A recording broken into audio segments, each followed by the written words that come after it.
ओम शांति। 11 जुलाई 2025 बाबा के महावाक्य। मीठे बच्चे, पहले पहले सबको बाप का सही परिचय देकर गीता का भगवान सिद्ध करो, फिर तुम्हारा नाम बाला होगा। प्रश्न: तुम बच्चों ने चारों युगों में चक्कर लगाया है, उसकी रस्म भक्ति में चल रही है, वह कौन सी? उत्तर: तुमने चारों युगों में चक्कर लगाया, वह फिर सब शास्त्रों, चित्रों आदि को गाड़ी में रख चारों ओर परिक्रमा लगाते हैं, फिर घर में आकर सुला देते हैं। तुम ब्राह्मण, देवता, क्षत्रिय बनते। इस चक्कर के बदले उन्होंने परिक्रमा दिलाना शुरू किया है। यह भी रस्म है। ओम शांति। रूहानी बाप बैठ रूहानी बच्चों को समझाते हैं। जब कोई को समझाते हो तो पहले यह क्लियर कर दो कि बाप एक है। पूछना नहीं है कि बाप एक है व अनेक हैं। ऐसे तो फिर अनेक कह देंगे। कहना ही है बाप रचता, गॉड फादर एक है। वह सब आत्माओं का बाप है। पहले पहले ऐसे भी नहीं कहना चाहिए कि वह बिंदी है, इसमें फिर मूंज पड़ेंगे। पहले पहले तो यह अच्छी रीति समझाओ कि दो बाप हैं, लौकिक और पारलौकिक। लौकिक तो हरेक का होता ही है, लेकिन उनको कोई खुदा, कोई गॉड कहते हैं। है एक ही, सब एक को ही याद करते हैं। पहले पहले यह पक्का निश्चय कराओ कि फादर है स्वर्ग की रचना करने वाला। वह यहाँ आएंगे स्वर्ग का मालिक बनाने, जिसको शिव जयंती भी कहते हैं। यह भी तुम बच्चे जानते हो। स्वर्ग का रचता भारत में ही स्वर्ग रचते हैं, जिसमें देवी देवताओं का ही राज्य होता है। तो पहले पहले बाप का ही परिचय देना है। उनका नाम है शिव। गीता में भगवानुवाच है ना। पहले पहले तो यह निश्चय कराए लिखा लेना चाहिए। गीता में है भगवानुवाच, मैं तुमको राजयोग सिखाता हूँ, अर्थात नर से नारायण बनाता हूँ। यह कौन बना सकते हैं? जरूर समझाना पड़े। भगवान कौन है, फिर यह भी समझाना होता है। सतयुग में पहले नंबर में जो लक्ष्मी नारायण हैं, जरूर वही 84 जन्म लेते होंगे। पीछे और धर्म वाले आते हैं, उन्हों के इतने जन्म हो ना सके। पहले आने वालों के ही 84 जन्म होते हैं। सतयुग में तो कुछ सीखते नहीं हैं, जरूर संगम पर ही सीखते होंगे। तो पहले पहले बाप का परिचय देना है। जैसे आत्मा देखने में नहीं आती है, समझ सकते हैं, वैसे परमात्मा को भी देख नहीं सकते। बुद्धि से समझते हैं, वह हम आत्माओं का बाप है। उनको कहा जाता है परम आत्मा। वह सदैव पावन है। उनको आकर पतित दुनिया को पावन बनाना होता है। तो पहले बाप एक है, यह सिद्ध कर बताने से गीता का भगवान श्री कृष्ण नहीं है, वह भी सिद्ध हो जाएगा। तुम बच्चों को सिद्ध कर बताना है। एक बाप को ही ट्रुथ कहा जाता है। बाकी कर्म कांड व तीर्थ आदि की बातें सब भक्ति के शास्त्रों में हैं। ज्ञान में तो इनका कोई वर्णन ही नहीं है। यहाँ कोई शास्त्र नहीं। बाप आकर सारा राज समझाते हैं। पहले पहले तुम बच्चे इस बात पर जीत पाएंगे कि भगवान एक निराकार है, ना कि साकार। परमपिता परमात्मा शिव भगवानुवाच। ज्ञान का सागर सबका बाप वह है। श्री कृष्ण तो सबका बाप हो नहीं सकता। वह किसी को कह नहीं सकता कि देह के सब धर्म छोड़ माँ मेकम याद करो। है बहुत सहज बात, परंतु मनुष्य शास्त्र आदि पढ़कर भक्ति में पक्के हो गए हैं। आजकल शास्त्रों आदि को गाड़ी में रख परिक्रमा देते हैं। चित्रों को, ग्रंथ को भी परिक्रमा दिलाते हैं, फिर घर ले आकर सुलाते हैं। अभी तुम बच्चे जानते हो, हम देवता से क्षत्रिय, वैश्य, शूद्र बनते हैं। यह चक्कर लगाते हैं। चक्कर के बदले वह फिर परिक्रमा दिलाकर घर में जाए रखते हैं। उन्हों का एक मुकर्रर दिन रहता है।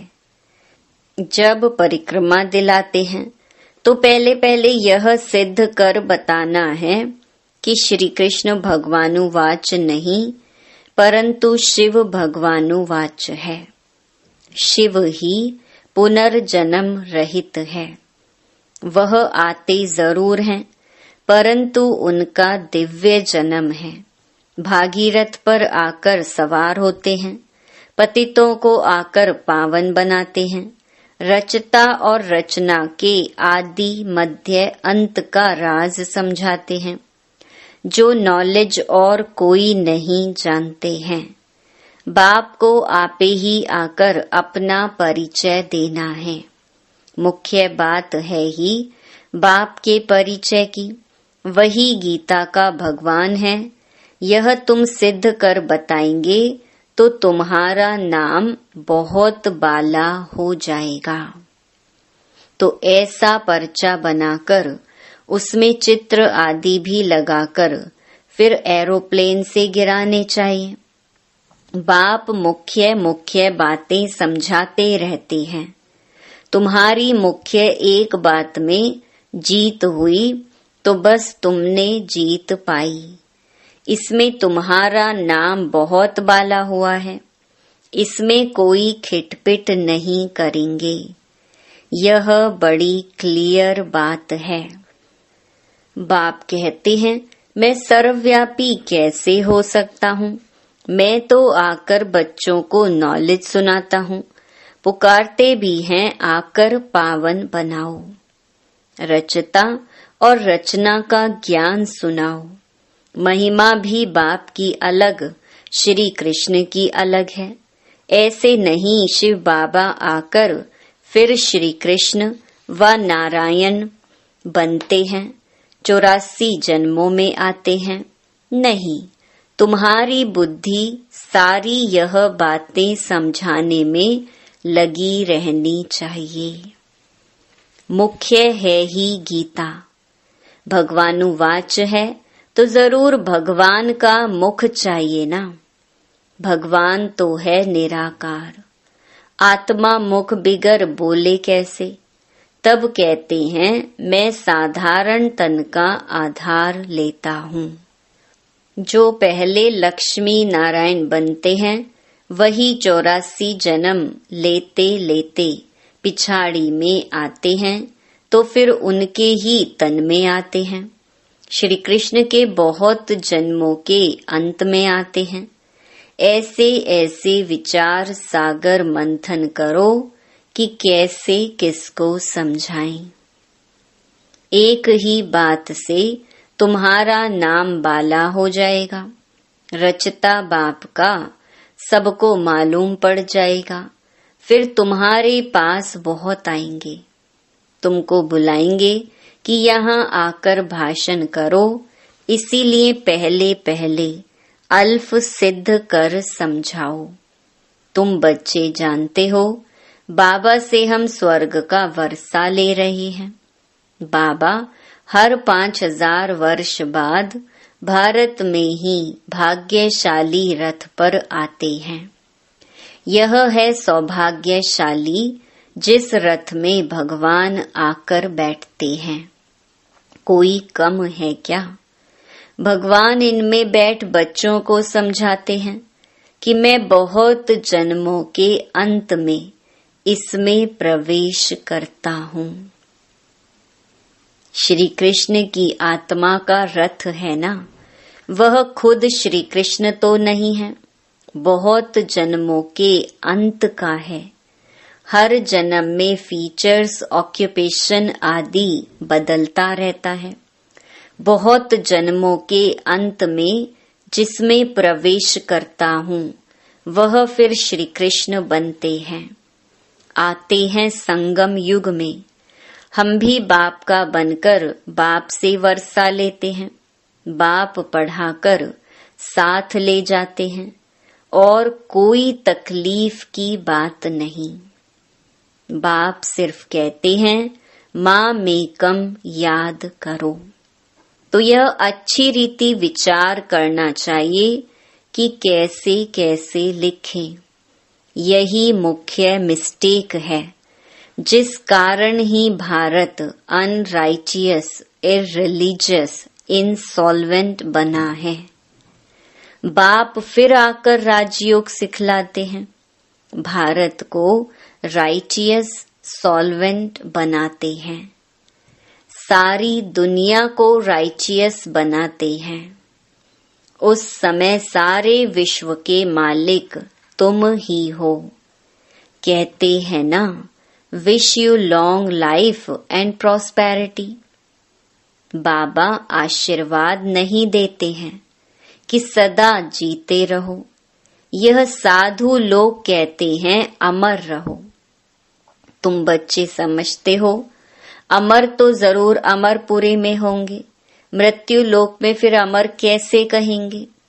तो बच्चे जब मीटिंग आदि करते हैं तो बाप से राय पूछते हैं। बाबा एडवांस राय देते हैं। सब अपनी अपनी राय लिख भेजें, फिर भल इकट्ठे भी हो। राय तो मुरली में लिखने से सबके पास पहुंच सकती है। 2-3 हजार खर्चा बच जाए।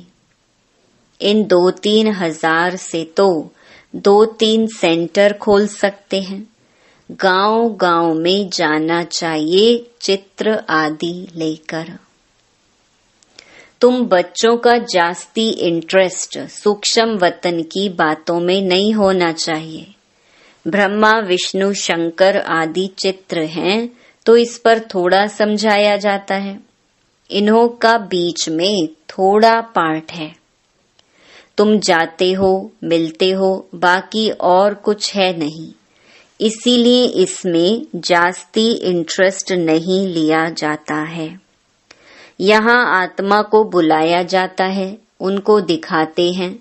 कोई कोई आकर रोते भी हैं, कोई प्रेम से मिलते हैं, कोई दुख के आंसू बहाते हैं। यह सब ड्रामा में पार्ट है, जिसको चिट चैट कही जाए। वो लोग तो ब्राह्मण में कोई की आत्मा को बुलाते हैं, फिर उनको कपड़ा आदि पहनाएंगे। अब शरीर तो वह खत्म हो गया, बाकी पहनेंगे कौन? तुम्हारे पास वह रस्म नहीं है। रोने आदि की तो बात ही नहीं। तो ऊंच ते ऊंच बनना है, वह कैसे बने? जरूर बीच में संगम युग है, जब पवित्र बनते हैं। तुम एक बात सिद्ध करेंगे तो कहेंगे यह तो बिल्कुल ठीक बताते हैं। भगवान कभी झूठ थोड़े ही बता सकते हैं। फिर बहुतों का प्यार भी होगा, बहुत आएंगे। समय पर बच्चों को सब पॉइंट्स भी मिलती रहती हैं। पिछाड़ी में क्या क्या होना है वह भी देखेंगे। लड़ाई लगेगी, बॉम्ब्स छूटेंगे। पहले मौत है उस तरफ। यहाँ तो रक्त की नदियां बहनी हैं, फिर घी दूध की नदी। पहले पहले धुआं विलायत से निकलेगा। डर भी वहां है। कितने बड़े बड़े बॉम्ब्स बनाते हैं, क्या क्या उसमें डालते हैं, जो एकदम शहर को खलास कर देते हैं। यह भी बताना है किसने स्वर्ग की राजाई स्थापन की। हेवनली गॉड फादर जरूर संगम पर ही आते हैं। तुम जानते हो अभी संगम है। तुमको मुख्य बात समझाई जाती है बाप के याद की, जिससे ही पाप कटेंगे। भगवान जब आया था तो कहा था, माँ मेकम याद करो तो तुम सतो प्रधान बन जाएंगे, मुक्ति धाम में जाएंगे। फिर पहले से लेकर चक्कर रिपीट होगा। डेइटिज्म, इस्लामिज्म, बुद्धिज्म आदि आदि। तुम स्टूडेंट की बुद्धि में ये सारी नॉलेज होनी चाहिए ना। खुशी रहती है हम कितनी कमाई करते हैं। यह अमर कथा अमर बाबा तुमको सुनाते हैं। तुम्हारे अनेक नाम रख दिए हैं। मुख्य पहले पहले डेइटिज्म, फिर सबकी वृद्धि होते होते झाड़ बढ़ता जाता है। अनेकानेक धर्म, अनेक मतें हो जाती हैं। यह एक धर्म एक श्रीमत से स्थापन होता है, द्वैत की बात नहीं। यह रूहानी नॉलेज रूहानी बाप बैठ समझाते हैं। तुम बच्चों को खुशी में भी रहना चाहिए। तुम जानते हो बाप हमको पढ़ाते हैं, तुम अनुभव से कहते हो, तो यह शुद्ध अहंकार रहना चाहिए कि भगवान हमको पढ़ा रहे हैं और क्या चाहिए। जबकि हम विश्व के मालिक बनते हैं तो खुशी क्यों नहीं रहती, या निश्चय में कहाँ संशय है। बाप में संशय नहीं लाना चाहिए। माया संशय में लाकर भुला देती है। बाबा ने समझाया है, माया आंखों द्वारा बहुत धोखा देती है। अच्छी चीज देखेंगे तो दिल बित बित करेगी, खाएं। आंखों से देखते हैं तब क्रोध आता है मारने लिए। देखे ही नहीं तो मारें कैसे। आंखों से देखते हैं तब लोभ मोह भी होता है। मुख्य धोखा देने वाली आंखें हैं।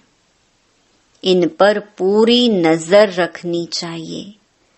आत्मा को ज्ञान मिलता है तो फिर क्रिमिनल पना छूट जाता है।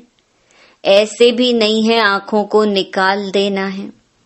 तुम्हें तो क्रिमिनल आई को सिविल आई बनाना है। अच्छा, मीठे मीठे सिकिलधे बच्चों प्रति मात पिता बाप दादा का याद प्यार और गुड मॉर्निंग। रूहानी बाप की रूहानी बच्चों को नमस्ते। धारणा के लिए मुख्य सार। पहला, सदा इसी नशे व खुशी में रहना है कि हमको भगवान पढ़ाते हैं। किसी भी बात में संशय बुद्धि नहीं होना है। शुद्ध अहंकार रखना है। दूसरा, सूक्ष्म वतन की बातों में ज्यादा इंटरेस्ट नहीं रखना है। आत्मा को सतो प्रधान बनाने का पूरा पूरा पुरुषार्थ करना है। आपस में राय कर सबको बाप की सही पहचान देनी है। वरदान, पास विद ऑनर बनने के लिए पुरुषार्थ की गति तीव्र और ब्रेक पावरफुल रखने वाले यथार्थ योगी भव। वर्तमान समय के प्रमाण पुरुषार्थ की गति तीव्र और ब्रेक पावरफुल चाहिए, तब अंत में पास विद ऑनर बन सकेंगे, क्योंकि उस समय की परिस्थितियां बुद्धि में अनेक संकल्प लाने वाली होंगी। उस समय सब संकल्पों से परे एक संकल्प में स्थित होने का अभ्यास चाहिए। जिस समय विस्तार में बिखरी हुई बुद्धि हो, उस समय स्टॉप करने की प्रैक्टिस चाहिए। स्टॉप करना और होना, जितना समय चाहे उतना समय बुद्धि को एक संकल्प में स्थित कर लें। यही है यथार्थ योग। स्लोगन, आप ओबीडिएंट सर्वेंट हो, इसीलिए अलमस्त नहीं हो सकते। सर्वेंट माना सदा सेवा पर उपस्थित। अव्यक्त इशारे, संकल्पों की शक्ति जमा कर श्रेष्ठ सेवा के निमित्त बनो। जैसे इंजेक्शन के द्वारा ब्लड में शक्ति भर देते हैं, ऐसे आपका श्रेष्ठ संकल्प इंजेक्शन का काम करेगा। संकल्प द्वारा संकल्प में शक्ति आ जाए। अभी इस सेवा की बहुत आवश्यकता है। स्वयं की सेफ्टी के लिए भी शुभ और श्रेष्ठ संकल्प की शक्ति और निर्भयता की शक्ति जमा करो, तब ही अंत सुहाना और बेहद के कार्य में सहयोगी बन बेहद के विश्व के राज्य अधिकारी बन सकेंगे। अच्छा, ओम शांति।